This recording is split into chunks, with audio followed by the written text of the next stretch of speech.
کہ وراثت کا کام علماء سنبھالیں گے۔ علماء فرماتے ہیں، اللہ تعالیٰ نے کلام اللہ شریف میں کچھ اس طریقے فرمایا ہے، وَإِنَّا لَهُ لَحَافِظُونَ۔ اللہ نے قرآن کی حفاظت کرنے کا وعدہ فرمایا ہے اور دین کی حفاظت کرنے کا بھی وعدہ فرمایا ہے۔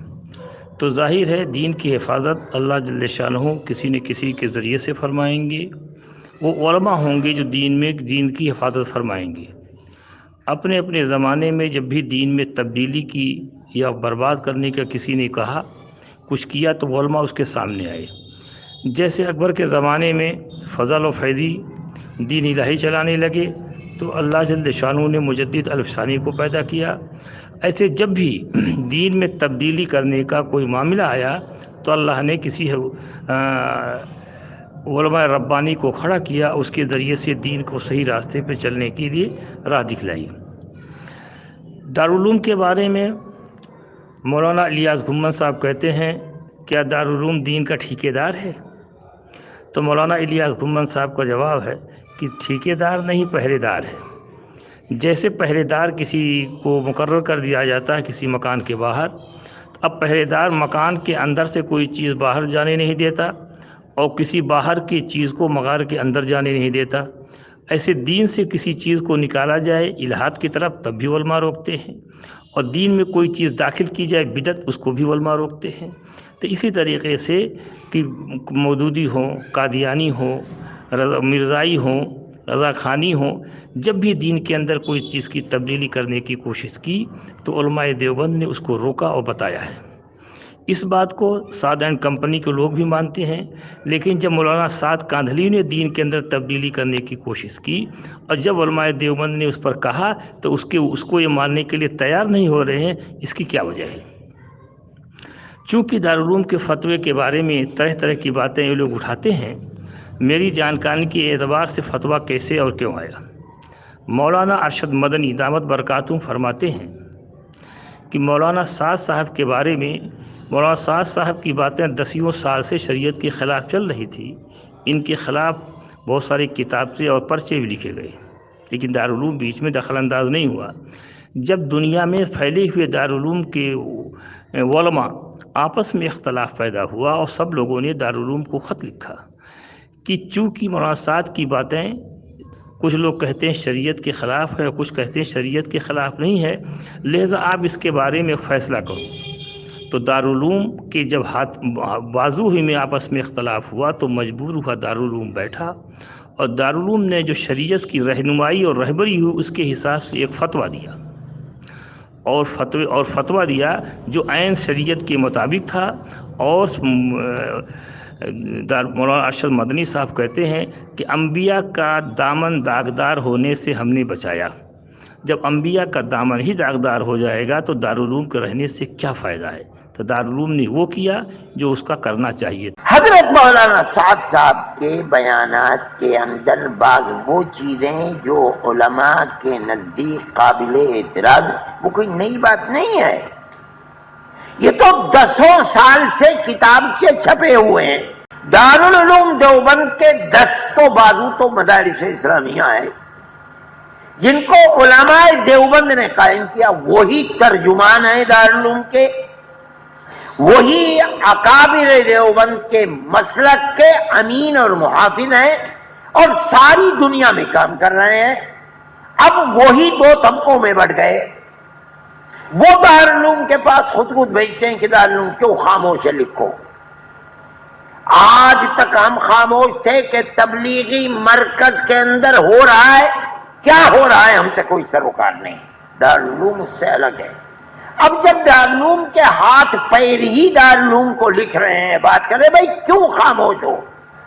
امت کے سامنے صحیح چیز کو پیش کرو تو دارالعلوم مجبور ہوا۔ محترم صاحب سے پوچھئے، اس کے سوا کوئی اور چیز نہیں ہے۔ مدارس اسلامیہ کے لوگوں نے مخاطب کیا کہ یہ کہا جا رہا ہے نبی کے بارے میں، علماء دیوبند اس سلسلے میں کیا کہتے ہیں؟ علماء دیوبند نے بیٹھ کر دارالعلوم دیوبند کے اساتذہ نے غور کیا اور غور کرنے کے بعد اپنی ایک رائے قائم کی اور وہ رائے قائم کی تاکہ دامن نبوت داغدار نہ ہو سکے، اس کے سوا کچھ نہیں ہے۔ اور ہم سمجھتے ہیں کہ یہ ایمان ہے اور فرض ہے دارالعلوم۔ اگر دارالعلوم نہیں کرے گا تو اس کا مطلب ہے کہ دارالعلوم غلط راستے پر ہے۔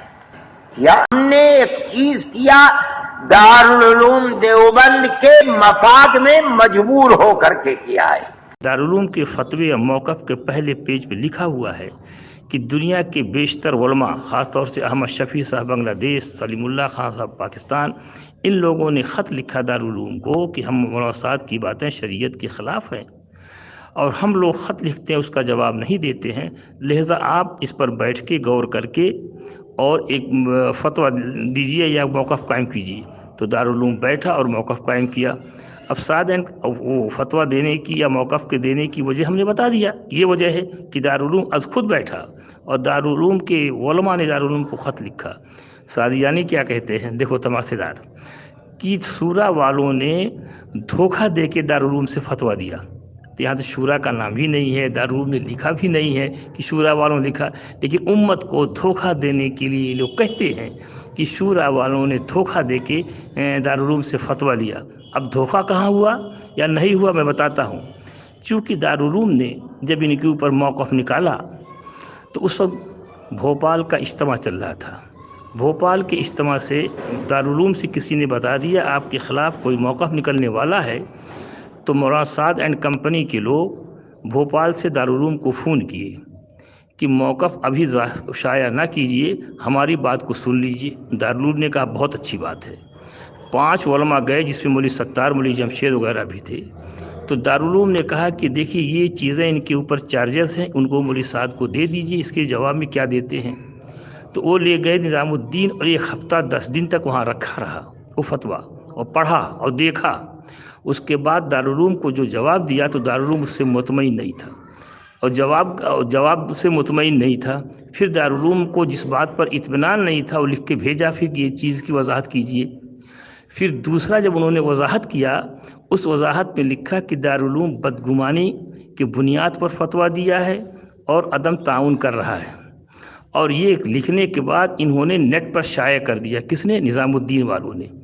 دارالعلوم اس کو نیٹ پر شائع کرنا نہیں چاہ رہا تھا، آپس میں افہام اور تفہیم سے اس معاملے کو حل کرنا چاہتا تھا، لیکن جب دارالعلوم کو بدنام کرنے کے لیے انہوں نے نیٹ پر شائع کر دیا تو دارالعلوم مجبور ہوا کہ اس بات کو نیٹ پر شائع کرے۔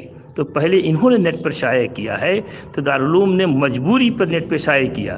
انہوں نے لکھا تھا کہ دارالعلوم عدم تعاون کر رہا ہے اور غلط فہمی کی بنیاد پر فتویٰ دے رہا ہے۔ تو دارالعلوم نے لکھا ہے دارالعلوم شواہد کی بنیاد پر فتویٰ دیا ہے اور غلط فہمی اور بدگمانی کی بنیاد پر دارالعلوم فتویٰ نہیں دیتا۔ تو فتویٰ دینے کا یہ معاملہ آیا، اور فتوے میں کیا لکھا تھا تاکہ لوگوں کو پتہ چل جائے۔ انبیاء، دارالعلوم نے کہا کہ انبیاء کی شان میں توہین کرتے ہیں، اور فتویٰ میں یہ لکھا تھا دارالعلوم نے کہ مولانا سعد کہتے ہیں کہ جو لوگ مدرسوں میں پڑھا کے قرآن کی تعلیم پر اجرت لیتے ہیں ان سے پہلے جنت میں زناکار مرد جائے گا، یعنی مدارس کو سارے کے سارا بند کر دیا جائے، باطل کا ایجنڈا ہے۔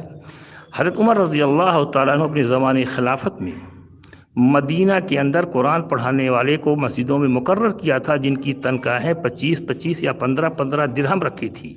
تو اس کا مطلب ہے حضرت عمر رضی اللہ تعالیٰ عنہ نے کام غلط کیا کہ حضرت عمر رضی اللہ تعالیٰ عنہ نے مسجدوں میں پڑھانے والوں کے لیے تنخواہیں مقرر کر تھی، اور یہ کیا کہتے ہیں کہ جو قرآن کی تعلیم پر اجرت لے گا اس سے پہلے زناکار مرد جنت میں جائے گا، یعنی سارے مدارس کو بند کر دیا جائے۔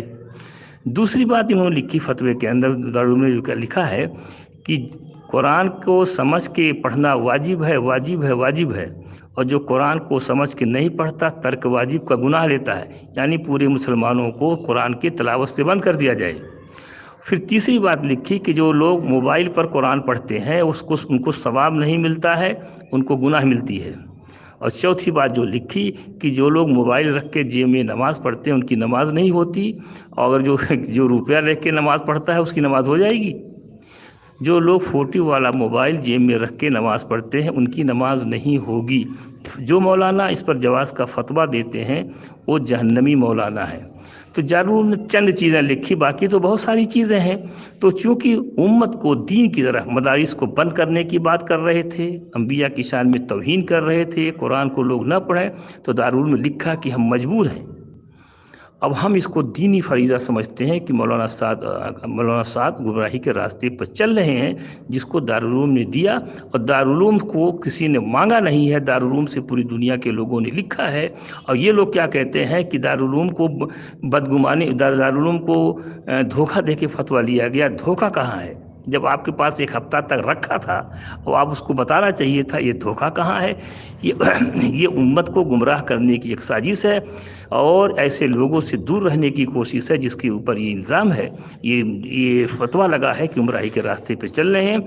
فتویٰ ان کے اوپر ابھی لاگو ہے، سنو اور سن لو قادیانی قادیانی تو دارالعلوم دیوبند نے کچھ چیزوں کی نشاندہی کی، وہ ایک نیا مسئلہ پیدا ہوا، ان کو مانا نہیں گیا، مسئلہ باقی رہ گیا، اور دارالعلوم دیوبند کا فتویٰ معلوم ہے آپ کو آج تک باقی ہے۔ یہ غلط فہمی پھیلانے کی بات مناسب نہیں ہے کہ فتوے کا انکار کر دیا جائے۔ جو صحیح بات ہے اس کو صحیح کہا جائے گا، جو غلط بات ہے اس کو غلط کہا جائے گا۔ وہ جو سر چڑھ کر بولے قادیانی حق، وہ جو سر چڑھ کر بولے دلیل، وہ جس کو مخالف بھی مان جائے۔